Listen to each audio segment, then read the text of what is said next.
पुण्यातील वारजे गोळीबार प्रकरण माळवाडी पोलिसांनी 4 जणांना ताब्यात घेतले।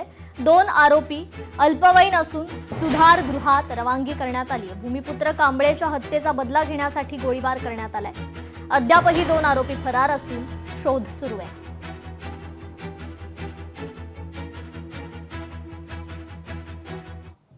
दोन महिन्याच्या नंतर जामिनावर सुटल्यानंतर 2 महिन्यापासून त्याच्यावर आपण प्रतिबंधक कारवाई केली। त्याच्यानंतर त्याच्या आईला पण सांगितलं होतं आपण की ह्याला चांगल्या ठिकाणी चांगल्या व्यवस्थित काम लावा आणि आम्हाला माहिती देत जा। प्रतिबंधक कारवाई केल्यानंतर माननीय झोंत्री श्री संभाजी कदम सर DCP साहेब आहेत यांनी त्याच्यावर त्याला जेलमध्ये ठेवलं होतं। जेलमधून सुटल्यानंतरचा हा प्रकार सगळा झालेला आहे। एकूण 6 लोकांनी हे फायरिंग केले, म्हणजे या फायरिंगच्या इन्सिडेंटमध्ये 6 लोक आहेत। त्यातली 4 लोक आपण ताब्यात घेतलेली आहेत। आणखीन 2 लोकांसाठी आपली पथकं रवाना झालेली आहेत।